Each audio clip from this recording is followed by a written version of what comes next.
بختوره ده. که سړی عزم وکړو چې ژوند به تېروم په طریقه د محمد رسول الله صلی الله علیه وسلم، دا سړی بختور دی. او که ښځې عزم او اراده وکړه چې زه به ژوند تېروم په طریقه د رسول الله علیه السلام، دا ښځه بختوره ده. الله دې موږ بختور کړي. بهرحال لنډې خبرې به وکړو. یو شاعر وی چلے آتے ہیں روزے پر ہزاروں درد دل کہنے، اجازت ہو تو میں بھی داستان غم بیاں کر دوں. د خپلو غمونو په ځای به د الله او د الله د رسول خبرې واورو. مونږ تاسو پیدا کړی رب یو. اے خلقو د دنیا د ژوند تېرېدلو سره سره اول خپل رب وپېژنه. چرته د رب په پېژنګلو کې خطا نشي. اے انسانا ستا رب کاکا صاحب نه دی. اے خویندو میندو زمونږ رب دا عبدالرحمن بابا نه دی، دا پیر بابا صاحب هم نه دی، دا کاکا صاحب او ترډيري بابا هم نه دی، دا شلګزی بابا هم نه دی. زمونږ رب څوک دی؟ دا یو عقیده ده چې زمونږ رب الله دی.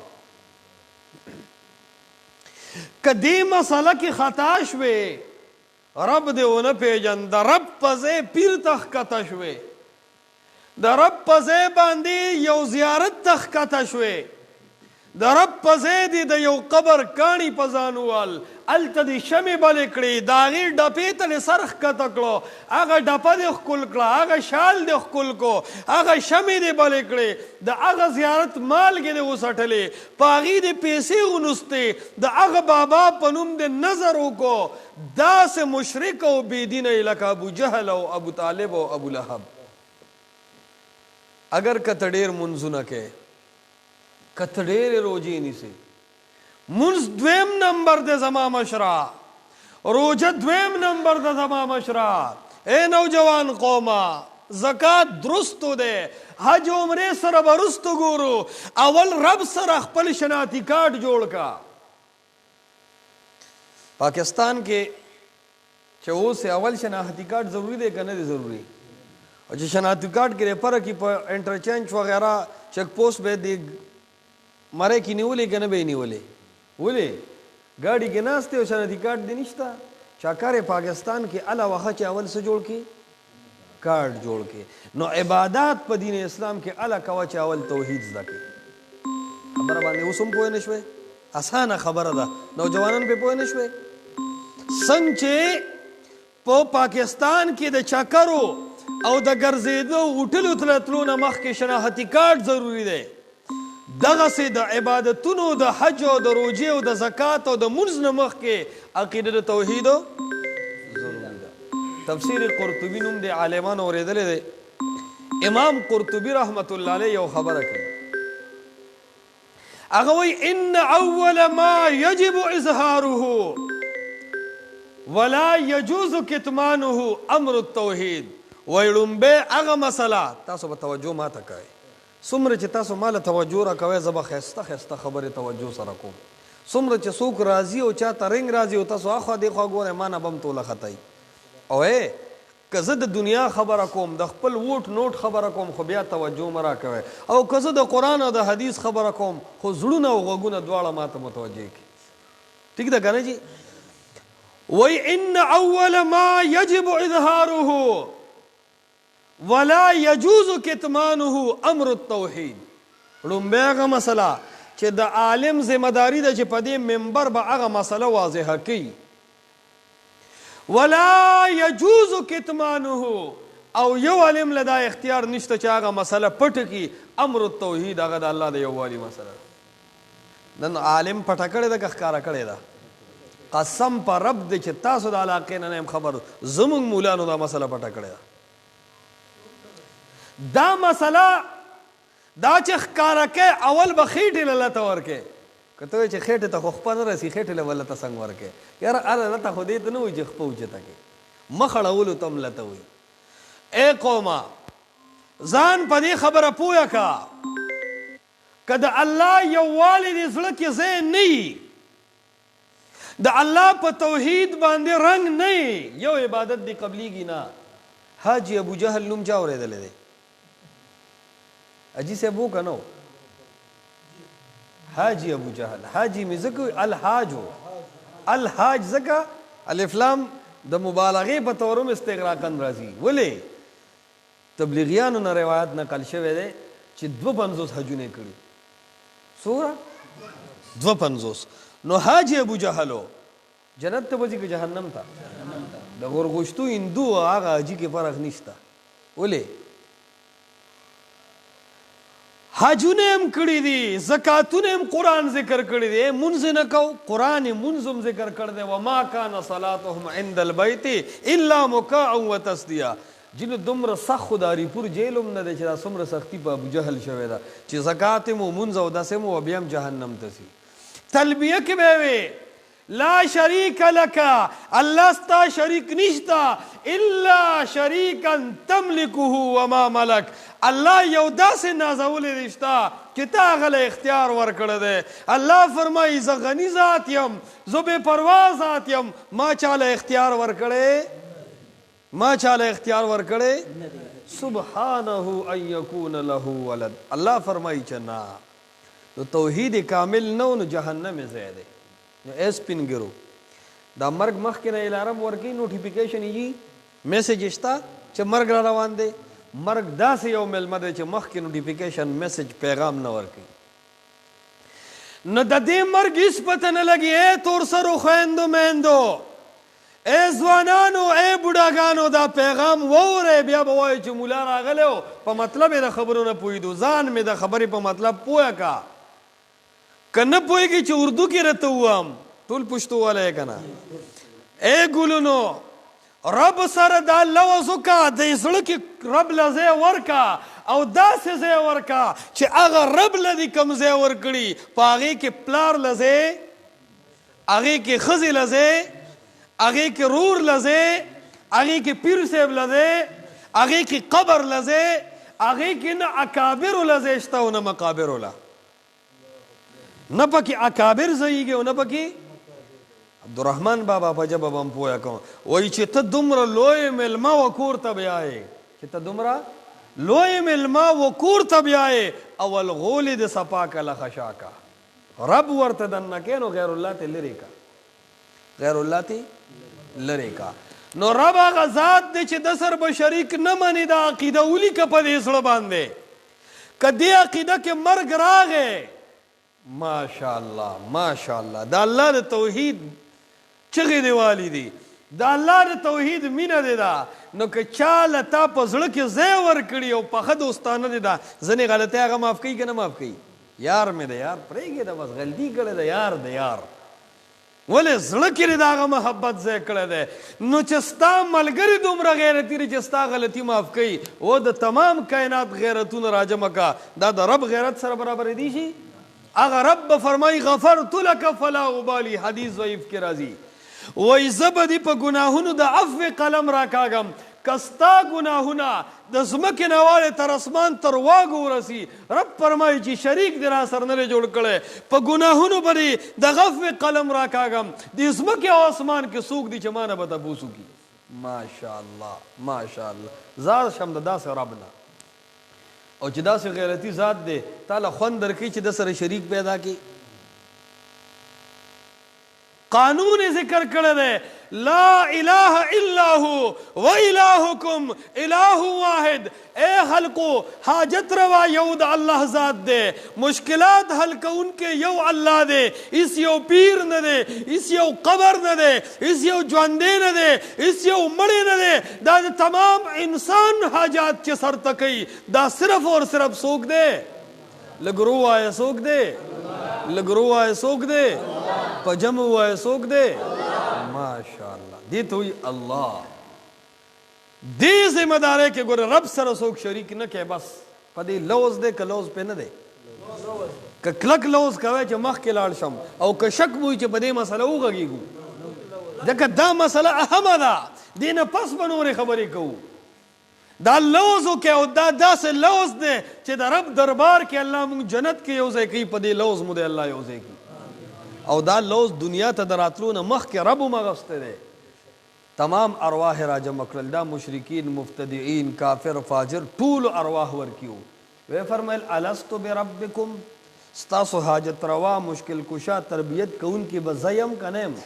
دے ټولو وی قالو بلا، اے انت ربنا، اللہ زمون حاجت سر کون کے صرف تے، نہ پیر صاحب دے، نہ کاکا صاحب دے، نہ شلگزے بابا دے، نہ تو ڈیرے بابا دے، نہ جاڑو بابا دے، نہ یو بابا دے، نہ بل بابا دے. و چې دنیا ترال شیطان د شرک پلار روان کړ.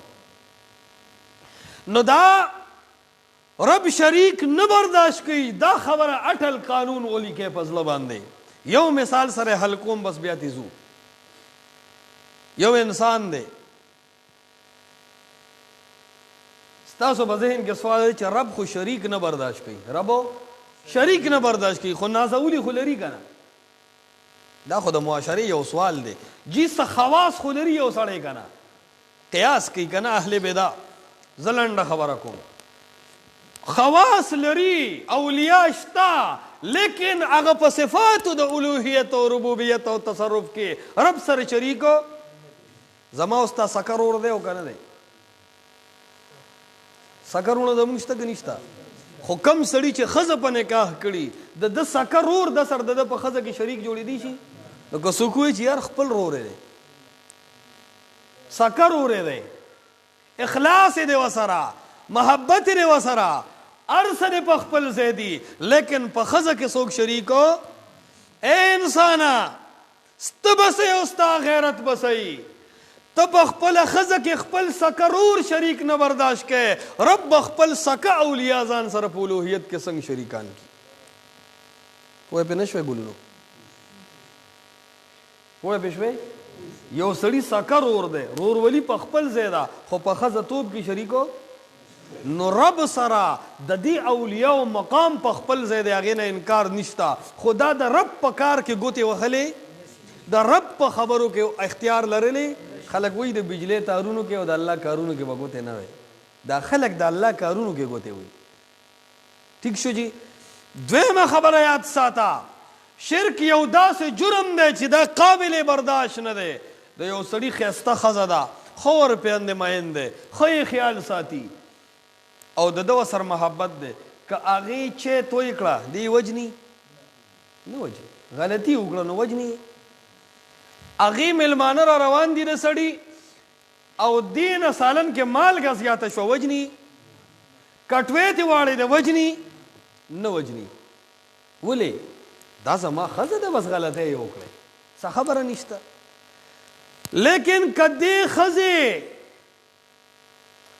په خپله بستره نه، په خپل اواز نه، په خپل مجلس کې نه، د سترګې په یو اشاره کې او په یو خندا کې یو سړی بارایی د خپل خاوند سره شریک کو، نو موږ پښتانه یو داسې جرم څوک برداشت کوي؟ ولې جي؟ ته وي زما ښځه وې او تا خندا کې ما سره بل شریک کو؟ او د الله بنده ډېر د کار موقع ده. ته دا ښځه تا پیدا کړې ده، ته حاجت روایي، ته مشکل کشای، ارضي مالک یې که نه؟ ته ارضي مالک یې، دومره غرور او ناز لرې چې دې ښځه کې ځان سره څوک نه شریک کوې. هغه رب چې د کائنات اصل خالق او مالک دی، هغه به په صفاتو د الوهیت کې دا اولیاء ځان سره څنګه شریکان کي؟ پوه به نه شوې؟ او څنګه چې سړی د خپلې ښځې ډېرې خبرې معاف کوي خو شرک وله نه معاف کوي، داسې الله د خپل بنده هر ګناه معاف کوي خو شرک ورله. جی دا خو زما خبرې وې، تاسو ته به په یاد تسلي وي یا نه؟ د الله قرآن راواخلی، سورة النساء راواړوئ، پنځمه سپاره، فرمایي انه من یشرک بالله. اے انسانانو قانون واورئ، انه، ماشاءالله علما د دې په ترجمه باندې پوهېږي. انه من یشرک بالله، چا چې الله سره شریک جوړ کو. څه شریک جوړ کو جی؟ مفعول حذف کو یار، معنی سره واسطه شته. تلخیص المفتاح کې یو خبره کړې ده، ان حذف المعمول یوزن بالعموم. ٹھیک شو جی؟ چې کله معمول حذف شي دا عموم پیدا کوي. من یشرک بالله، چا چې الله سره شریک جوړ کو، څه شي؟ عزیز یاد نه کو. ولې؟ د هر چا چاهت دی، چا جن الله سره شریک کړی دی، چا جن الله سره شریکه کړی دا، چا تعویذګره ښځه الله سره شریکه کړی دا، چا کوډماره ښځه الله سره شریکه کړی دا، چا پالګره ښځه الله سره شریکه کړی دا، چا پالګر سړی الله سره شریک کړی دی، چا ولی الله سره شریک کړی دی، چا نبی الله سره شریک کړی دی، چا ژوندی الله سره شریک کړی دی، چا مړی الله سره شریک کړی دی. الله وایي نوم یې نه اخلم، خو من یشرک بالله، چا چې الله سره څه شی هم شریک کو نو فقد حرم الله علیه الجنه، الله وایي جنت پې حرام دی، و مأواه النار، او ځای جهنم دی. دا اوس زما خبره نه ده، دا د قرآن خبره ده، او زه د یو لفظ ذمه دار یم. چې میاشت پس دې م راته ټلیفون وکړو چې مفتي صاحب مسله دې وکړه او بیا مې ونه لیدې خبره قرآن کې نه وه، نو زه ذمه دار د یو لفظ ذمه دار ده، یو لفظ من یشرک بالله. او زه ګوره یریدونکې مولا نه یم، وجه مونږ د الله د دې دین دپاره ډېر څه پرېښي دي. لویه بادشاهي وه، مخکې ګاډي رستو ګاډي، پیري صاحبزادګي مریدان، هر څه بلا پاسته لاسونه و زمونږ چې تا به سلام کوو کنې وکړه، تا به سپنج دی سپنج، خو چې مخې ته یې رب راغی، مخې ته یې د الله حبیب راغی، او مې کتل چې دا کم سرونه زمونږ درګاه کې کته کېږي دا خو رب دې له پیدا کړي دي چې صرف رب ته دې کته شي، او د رب نه بغیر چې چا ته په خوشحالۍ کته شو دا سر به هم جهنم ته ځي او دغه شخصیت به هم جهنم ته ځي. چې په دې مسله ورسېدو نو قوم مراجمه کوه، ای قومه خطا یو، څنګه قرآن یو څه وایي موږ بل څه وایو. لوی جګړه جوړه شوه، مالداري لاړه، دولت لاړو، پیسې لاړې، عزت لاړو، خادمان لاړل، لرګي او کاڼې او ګزارونه وضعیتونه شروع شو.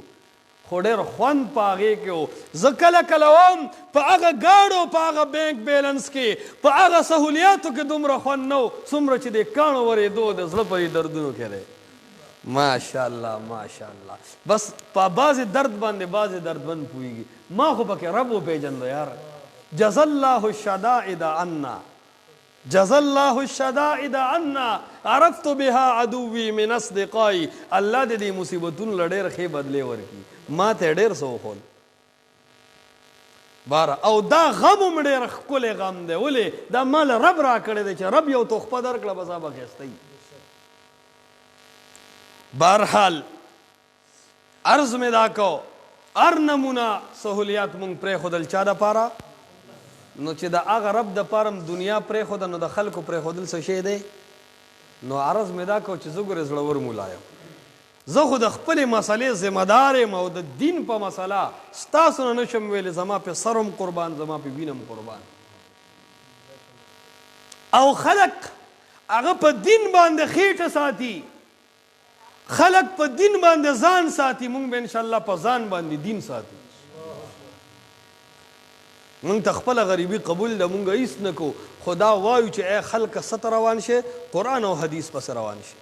عرض مې دا کو چې شرک الله رب العالمین نه معاف کوي.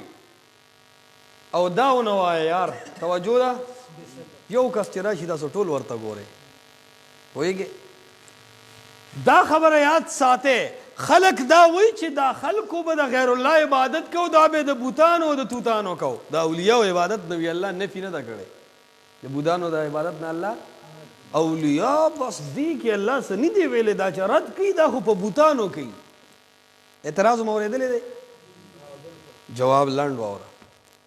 داسې د خرق تو کمقل او بېوقوف به ته ووینې چې د کاڼي نه څه څیز جوړ کړي، د هغه تعلق یو شخص او ذات سره نه وي او دا کاڼي عبادت څوک وکړي؟ دا څوک مني؟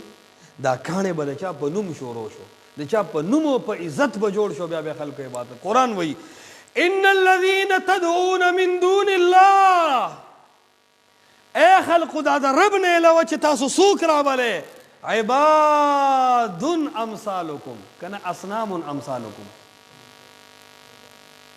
عباد دا بندگان دي، بوتان نه دي.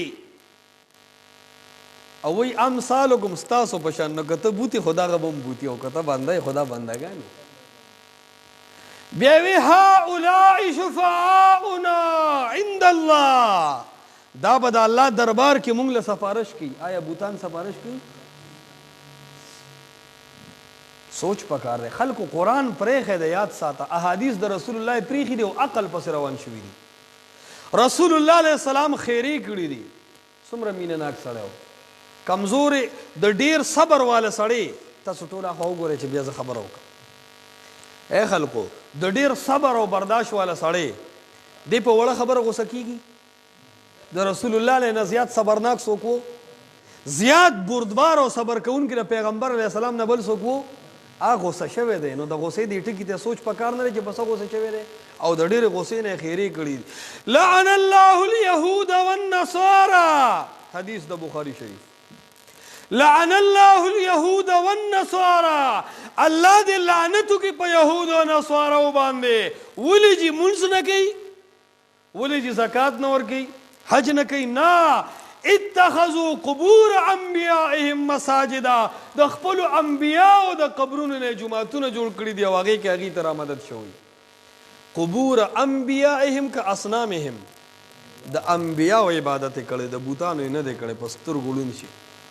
اتخذوا قبور انبیائهم، نو پیغمبر علیه السلام پې لعنت لیږي. کومه ښځه چې قبر لځي او د الله نه بغیر د بل چا نه غواړي، یا تعویزګر ته وایي چې ماله دا نیکو ګوله په ما باندې خواښې شکلي دي او د الشله د کلي بلي تېري، دې ښځه باندې هم د الله او د الله د پیغمبر لعنت دی. تعویزګرې ښځې ته پته نه لګي، دا بغیر اسبابو چې ورته پته لګي دغه ذات څوک دی. د زړه د کومې نه نه وایي، که څه خاص پابندي چاله ګوري چې بیا صرف زه غږېږم. څه ټینشن خو درته نشته که نه؟ که زما په غم خفه یې، زه خو په خپل غم خوشحال یم، تاسو ولې خفه یې؟ ماشاءالله ماشاءالله. درود شریف ووایه. اللهم صل علی محمد کما صلیت علی ابراهیم وعلی آل ابراهیم. سبحان الله، الله اکبر الله اکبر، لا اله الا الله. چې کله غم کې یې داسې وایي الله اکبر الله اکبر لا اشرک به شیئا، دې سره الله غمونه ختموي، غمونه ټینشنونه ختموي.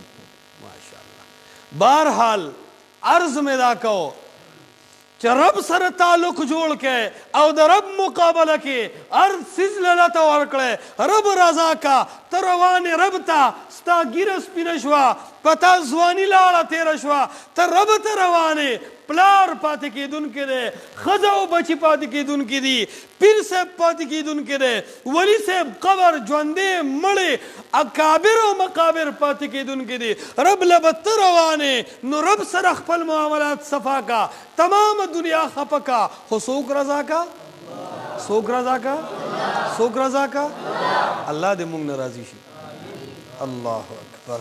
که رب رضا شو که نه، په دې هېڅ مو پروا نشته.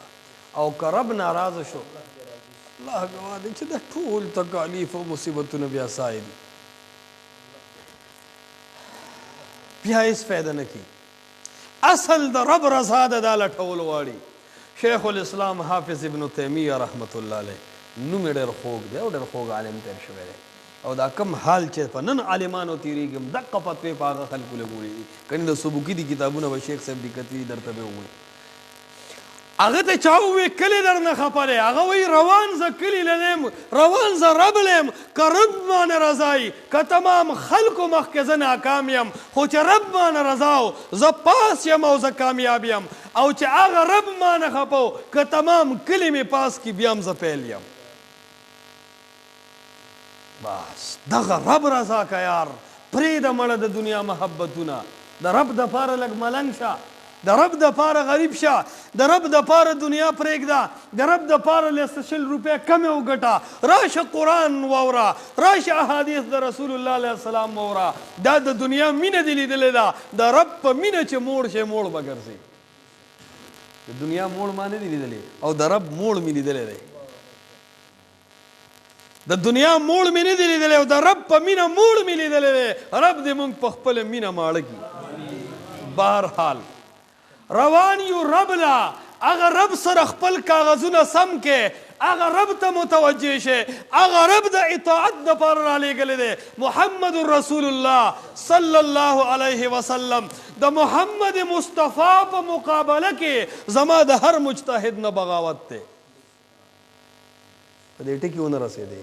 د محمد مصطفی مقابله کې زما د هر تنظیم نه بغاوت دی، د محمد مصطفی مقابله کې زما د هرې پارټۍ او د هرې جنډې نه بغاوت دی. زه چې اخلم رب اخلم، زه چې اخلم محمد مصطفی اخلم. ما ته د رب قربان وي، ما ته د محمد مصطفی قربان وي. ته پوه شه ستا تنظیم، ته پوه شه ستا پارټي، ته پوه شه ستا جنډا. ما ته چې فخر دی دا په یو مشر نه دی، ما ته چې فخر دی دا په یو جنډه نه دی، ما ته چې فخر دی د الله او د الله په رسول فخر دی. ماشاء الله، ما الله مو په خپل مینه ماړه کا، الله مو د قرآن او د حدیث داعیان کا، الله مو دنیا دی خپول راولا، خو الله مو د آخرت په تنده باندې ولګوه، الله مو زړه ته د آخرت تنده ولګوه. دنیا دی الله ډېره ډېره درکړي، دنیا باندې به الله ماړه کا، الله ماړه کا. خو ای ربه دا خلک د قرآن او د حدیث پاتنګان کې، ای ربه د دې یو څو غریبانانو د آواز د کلیو د علاقې ته ورسې، او چې کال له زه راځم، ای ربه ای ربه چې کال له راځم چې دا علاقه د قرآن او د حدیث په رڼا باندې منورې. ماشاء الله ماشاء الله، قرآن او حدیث زنده باد. ته یو یا یو، ته غریب یا په ناره خېټه یا خو چې عقیده دې ښکلې ده، په ناره خېټه یا خو چې عقیده دې ښایسته ده. ته کروڑپتی شه، ته لکپتی شه، تا سره ګاډي دي، تا سره بنګلې دي، خو چې ستا دا تندې د رب په ځای د پیر د قبر ډبې ته کته کېږي، بابا ته کته کېږي، زیارت ته کته کېږي، پیر ته کته کېږي، او ته سره د کروڑونو ناکامې، خو ته پوهېږې نه. بل طرف ته راشه، ته دې په ناره خېټه یې، ستا لباس دې کمزوري، تا سره د سورلي د سیکل هم نه وي، خو چې ته د رب په کاته کې پاسې او ستا دا تندې بې د رب نه بل چاته نه ښکته کېږي، ستا په ژبه د رامدد شه اواز بې د رب نه بل چاته نه کېږي، ته دې په خېټه نارې، ته بیا هم کامیابې. الله دې مونږ کامیاب. ای زنانو اورېدونکو چې اواز مې رسي که نه رسي، بهرحال قرآن زده کې، احادیث د رسول الله علیه السلام زده کې. ای زنانو ای نارینو د قرآن تابعدار شئ، د محمد مصطفی د احادیثو تابعدار شئ. نن موقع ده، سبا به جاړئ، ای رب دنیا ته مې ولېږه، ای رب واپس مې کا، لعلی ارجو لعلی اعمل صالحا، الله زه به نیک عمل کوم، واپس مې کا، الله دنیا ته مې ولېږه، فنرد فنعمل، الله مونږ به نیک عمل کو، دنیا ته مو ولېږه. جاړئ به، چغې به ووهئ، فریاد به وکړې، بیا به فایده در نه کړي. فایده چې در کوي د الله احکام به در کوي، د محمد مصطفی طریقې به در کوي. اور بله خبره، خپل غامونو کې بدعت مه کوئ، خپلو خادو کې رسومات او رواجونه مه کوئ. ودونه او غمونه په طریقه د محمد رسول الله صلی الله علیه وسلم کا. منځ عبادت دی که عبادت نه دی؟